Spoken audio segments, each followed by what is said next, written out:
Говна много. А что же, собственно, случилось? Эльвира Набиуллина: требуем 6%, а не 8%. Нате. Скоро параллельный импорт отменим. До сих пор не открыто кредитование некоторых отраслей. Бизнесмены обанкротились. Парадоксально. Ребята, не было печали, просто уходило лето.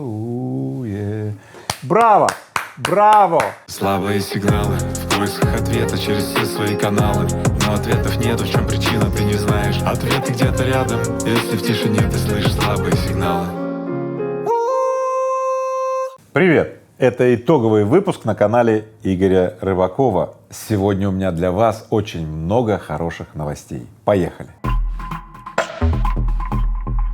Спасенную в Заполярье белую медведицу отпустили в естественную среду обитания с запасом рыбы.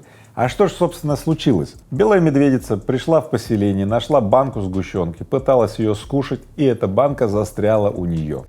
Да ты сюда суй, да, молодец. Давай, ну чё ты? А, больно тебе? Это трагедия. Люди увидели, хотели помочь, доставали эту банку, но не смогли помочь, вызвали ветеринаров аж из Москвы.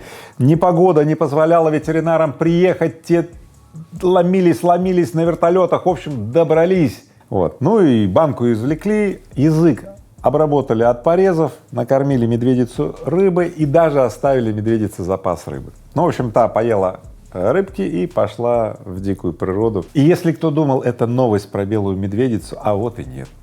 Это новость про то, что дела-то в стране России не такие уж и плохие. Если мы целую неделю обсуждаем, вытащили ли банку из медведицы или нет, целую неделю, значит, дела-то не так плохие, ребята, а это хорошая новость, поэтому ждем зимы. Зимой обещают просто жуть. Ну ничего, до зимы еще далеко, поэтому наслаждаемся летом. Не было печали, просто уходило лето.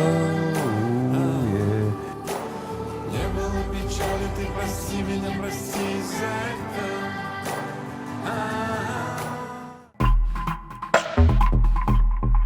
это. Банк России снизил ключевую ставку до 8% годовых. До этого, напомню, было 9,5%. Короче, это ниже, чем было до всем нам известных событий. Парадоксально. Ребята, 8%, конечно, не 6%, как Игорь Рыбаков требует, да, Эльвира Набиуллина. Требуем 6%, а не 8%. Но тем не менее 8% сильно лучше, чем 20%. Вот заявление Эльвиры Набиуллиной на заседании Совета директоров Банка России. Экономический спад в России будет более длительным, но менее глубоким. Видите? Более длительным, но менее глубоким. Как это, знаете, в том анекдоте. Ребят, есть хорошая новость и плохая. Вам с какой начать? Говорит, так, давай с плохой лучше. Год неурожайный, жрать придется говно. Те говорят, ну давай тогда хорошую, давай. Говна много. Вот, поэтому, когда Эльвира Набиуллина говорит, экономический спад России будет более длительным, ну, как бы сразу таки мы напрягаемся, а потом Эльвира Набиуллина добавляет, но менее глубоким, и уже не так страшно. Вот. А теперь к цифрам. Инфляция по итогам года ожидается на уровне 12-15%. Напомню, предыдущий прогноз 14-17%, так что все более-менее, как считает Эльвира Набиуллина. А ВВП, валовый внутренний продукт, падение его составит где-то 5%, говорит Эльвира Набиуллина, намекая на то, что прогноз в феврале был, что 8-9, некоторые говорили 12%. Я говорил о том, что будет 10%, да, и очень страшно ругался на то, что это большое падение. А если будет 4,6%, ну, я, в общем, тоже не очень доволен таким прогнозом. Я считаю, в России ежегодно валовый продукт должен расти на 5-10%, и все условия для этого есть, но тем не менее. Я хочу сказать следующее. Текущие ставки все еще большие. Ведь ставка 8% Центрального банка означает доступность денег для реального сектора 14-15%. Вот и все. До сих пор не открыто кредитование некоторых отраслей. Банки до сих пор берут повышенную комиссию при выдаче. Так что реально вот эти все снижения ставок доходят до реальной индустрии через 4-6 месяцев. Поэтому вот эти вот все ставки, я прошу Эльвиру Набиуллину, снижайте, пожалуйста, быстрее. Президент Путин утвердил перечень поручений по итогам Петербургского международного экономического форума. Согласно одному из этих поручений, правительство должно до 25 июля, внимание, срок уже подходит, обеспечить изменение условий льготной ипотеки, сделав ставку не более 7%. Поэтому, друзья мои, срок вот уже, да, подходит. Напишите мне сейчас в комментариях, кто взял ипотеку по ставке 7%. Мы лично с вами вместе вот возьмем и проверим, как выполнило правительство поручение президента. А вот уже и Сбербанк сообщает о рекордных объемах выдачи ипотеки на, внимание, частные дома. Индивидуальные частные дома. Это очень необычно, такого никогда не было. Кредитование частных домов обычно было в загоне, в основном там квартиры и так далее. И заметьте, что за первое полугодие 2022 года россияне оформили только в одном Сбербанке ипотечных кредитов на индивидуальное жилищное строительство, его еще называют ИЖС, 6,5 тысяч кредитов на сумму аж 27 миллиардов рублей. Это в 2 раза больше, чем за аналогичный период прошлого года. Разберем подробнее, почему такой резкий взлет ипотечных кредитов. Вы знаете мое отношение к ипотечным кредитам, я не люблю это, но в этот раз я поддержу этот шаг. Во-первых, дико низкие ставки на ипотечный кредит, если твой дом, ИЖС, вот этот частный дом в деревне. Пользуйтесь этим, улучшайте свои жилищные условия, перестаньте жить в душном, душманском городе, езжайте за город, основывайте поселение, ферму и так далее. Все, берите практически бесплатные деньги, если дом ваш в деревне. И обязательно помните об одном: материалы строительные должны быть надежны, иначе домик превратится в вашу соломенную избушку и развалится нахрен. Поэтому материалы берите только от компании Технониколь. Рыбаков гарантирует, что материалы компании Технониколь — это ваше самое надежное инвестиционное вложение в вашу защищенность и в качество вашей жизни. 7-й пакет санкций ЕС вступил в силу в Российской Федерации. Бу-бу-бу-бу. Кто и что там, давайте по порядку. Мэр Москвы Сергей Собянин, глава мотоклуба «Ночные волки» Александр Залдастанов, да? Запрет на импорт российского золота частичный. Сбербанк, и ведь это еще не все, там целый список, весь читать не буду, да? Ну никак не могут успокоиться, да? 7-й пакет, перед этим был 6-й, ну видимо потом будет 8-й и так далее, да? Вот эти вот цифры намекают на то, что это бесконечная вот эта вот россыпь, да? Одно могу сказать: пакетик-то 7-й сильно меньше, чем 6-й. Да, и меньше, чем 5-й, а уж тем более 4-й, а уж тем более 3-й, ну и так далее. То есть пакетики становятся, вот эти вот санкции, какие-то мелкие, маленькие. Такое ощущение, что вот эти рвотные пакетики, на них уже вот, ну, сил нет. Вот то ли дело идет на излет, да, то есть 8-й точно будет, но он еще будет меньше, там 9-й вообще меньше и так далее. Вот, неизвестно. А Великобритания, ей, видимо, не понравился вот этот маленький пакетик санкций от ЕС, она сообщила в конце недели, что она добавляет к этому пакетику свои санкции, да. В частности, санкции на импорт нефти и угля из России. Запрет на импорт угля вступит с 10 августа, а на импорт нефти с 31 декабря. То есть запрет 31 декабря, знаете когда? Вот это вот хлопанье дверью, да, введем санкции, а сами ставят дату тогда, когда уже все свои емкости нефтяные заполнят. Это вот все в духе вот этих вот, знаете, да, пиарщиков, да. Много шуму, а под покровом там ночи там делишки делаются. Ну ладно, поживем, увидим. В конце концов, пусть российская нефть идет в мир. Да, единственное, что меня в этом смущает, следующее: мы продолжаем как страна обменивать, смотрите, будьте сейчас внимательны, реальную нефть, металлы, там, руду или что там, да, на, внимание, на всякие бумажки, которые не можем поменять на товары. Очень много запретов, эмбарго и так далее. Например, высокотехнологическое оборудование Россия не может купить. Сложное индустриальное оборудование не может купить, только там на каком-то черном рынке втридорога через 10 цепочек посредников и так далее. Поэтому что мы делаем? Зачем мы скапливаем эти доллары? Правительство России расширило список недружественных стран. В него внесены Греция, Дания, Словения, Хорватия, Словакия. Поэтому если вы собираетесь в эти страны по туристическим там делам, по бизнес-делам, подумайте еще раз. а вдруг что-то будет недружественное в отношении вас, поэтому будьте осторожны. Ну и наверняка вы хотите знать, а какие санкции в отношении недружественных стран ввела Россия. А вот и пожалуйста, вот пожалуйста. Этим странам будет ограничена возможность нанимать в посольство, консульство и представительство работников на территории России. Нате, выкусите. Россия тоже может вводить санкции, и эти санкции, надо сказать, очень существенны, сами видите, да. А вот за Грецией установлен лимит в 34 человека всего лишь, а за Данией 20, а за Словакией 16. А вот Словения и Хорватия вообще не смогут нанимать сотрудников своей дипмиссии. Вот вам, держите, это ваш пакетик, берите и знайте, что если будут еще какие-то пакетики санкций, то мы вам ответим тем же. Производитель Айкос и сигарет Marlboro уйдет из России до конца года. Дух! Громкий хлопок дверью.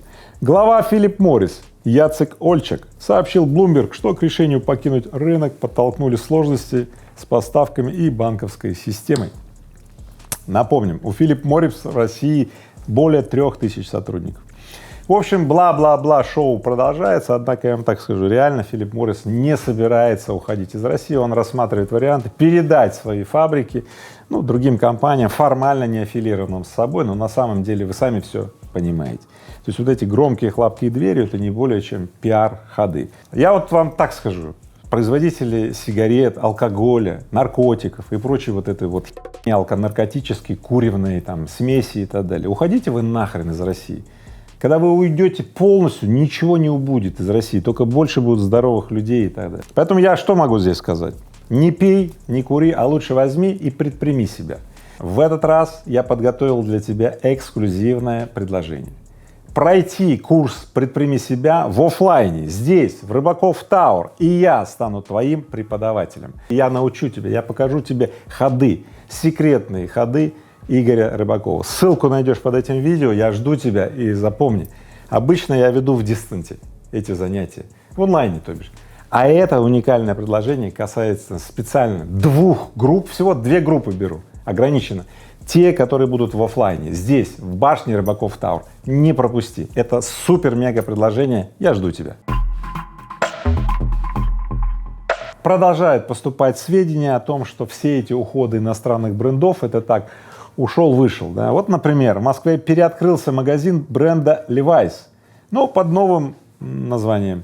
Сейчас название такое GNS. И сейчас по другим названиям, да, это новое юридическое лицо будет предлагать точно такой же ассортимент. Вот все точь-в-точь в один. Да. Сейчас бизнесмены просто настраивают логистические цепочки, там, как завозить через третьи страны и так далее, но ассортимент планируют сохранить. Кто-то уходит из России, а кто-то приходит. Бренд Манго возобновляет работу в России. Турецкая FIBA Retail, которая развивала в России бренд, там, Марк Спенсер, да, может стать одним из новых франчайзи испанского ритейлера Манго. То есть магазины-то Манго закрылись, а вот шмотки от Манго будут идти теперь через турков. Я хочу сказать, что турки молодцы, быстро осваивают новые рынки, да, строят, занимаются ритейлером и так далее. То есть, ну, в принципе, занимают те места, которые хорошо проработаны, насижены, и где европейцы, так сказать, одержимые вот этим санкционным угаром, они уходят, турки заходят. Поэтому одними из бенефициаров текущего кризиса или переустройства вот этого российского рынка по разным товарам будут, конечно, турецкие бизнесы. Это хорошо, что, в общем-то, ну, так быстро бизнесмены и предприниматели заполняют освободившиеся ниши.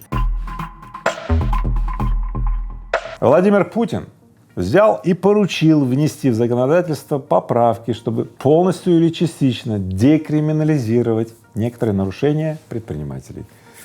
Люблю такие новости, давайте вчитаемся повнимательнее. Теперь, если твоя бизнес-деятельность или предпринимательская деятельность происходит без регистрации, без лицензии или там без аккредитации, да, то тебя не посадят.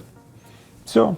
В частности, это открывает, возможно, легитимные основания для параллельного импорта, ну, в общем, для вот того правового беспредела, который в условиях текущих обстоятельств, вполне даже оправдан. Во всяком случае, смотрите, Путин поручил правительству и Верховному суду это еще сделать, поэтому еще бабка надвое сказал, когда это будет. Поэтому буду держать вас в курсе, ибо тех предпринимателей, которые сейчас помогают России справиться с недостатком, жизненно важных товаров, стратегически важных изделий и так далее, а их еще могут при этом посадить, потому что по текущим статьям, это посадка, да, памятник надо поставить тем предпринимателям, которые идут вот на этот вот риск, когда действуют, на честное слово. А вы знаете, как у нас люди держат честное слово, когда дело доходит до бабок, да, то честное слово может, так сказать, быть. Поэтому, друзья мои, я действительно обращаюсь и к правительству, и Верховному суду. Выполните, пожалуйста, поручение Путина, декриминализируйте работу предпринимателей без лицензии, без аккредитации и так далее. Времена требуют таких решений и очень быстрых. Вот видите, Путин говорит, давайте декриминализируем, пусть будет параллельный импорт, пусть везут товары, необходимые для российской экономики. А Мантуров, вице-премьер и министр промышленности, анонсировал тут же отмену параллельного импорта. Давайте разбираться. Как так? Это что, взаимно противоречивые, что ли, сигналы? В частности, Мантуров заявил: сегодня у нас работает параллельный импорт. Мы это сделали осознанно для того, чтобы сбалансировать рынок. Окей, понятно. Но это временное решение, говорит Мантуров. Вы готовьтесь к тому, что мы скоро параллельный импорт отменим по группам товаров, когда будем понимать, что у нас есть достаточно российской продукции. Вот так и сказал. Мантуров просто предупреждает, что сейчас, когда страна нуждается в закрытии дыр насущно, сейчас, срочно и так далее, параллельный импорт, там работа без лицензии, аккредитации, вот эта вся вот правовая вакханалия, это оправданно и все. Но как только бизнесмены, предприниматели, да, вводят новые производства, например, которые в тех сегментах и группах товаров, да, производят российские уже товары, то параллельный импорт по этим группам закрывается и так далее. Что очень резонно, и это очень значимая поддержка для тех предпринимателей, которые стартуют в России, и для них создаются условия. Иначе ты инвестировал в производство, да, наличие параллельного импорта закрывает твою возможность отбить инвестиции или вообще делать какой-то возврат инвестиций. Это оправдано. Главное, чтобы так не получилось. Предприниматели инвестировали, начали делать, параллельный импорт не отменили, и наши предприниматели, бизнесмены обанкротились. Да, очень важно, чтобы были выполнены эти обязательства. Я рассчитываю на дееспособность российского правительства, особенно в текущих условиях, иначе будет полный крындец. Минпромторг поддержал идею передачи нуждающимся продуктов с истекающим сроком годности. Очень интересное заявление, давайте разберемся. Итак, как сейчас происходит? На самом деле, да, продукты подходят сроки к концу, и торговые сети что делают с этими продуктами? Они их утилизируют. То есть они их не раздают нуждающимся и так далее, где вот там 1-2 дня осталось, 3, отдайте и все. И так порядка 1 миллиона тонн продовольствия в год уходит куда? На свалки. Да? И вот Мантуров, Минпромторг буквально, так сказать, решил разобраться с этим и сказать, давайте этот 1 миллион тонн продовольствия передадим нуждающимся. Правильная вещь, но здесь блокатором, да, является налоговое ведомство, потому что при передаче нуждающимся торговые сети вынуждены НДС заплатить, они не могут его зачесть из бюджета, они вынуждены его как бы заплатить снова.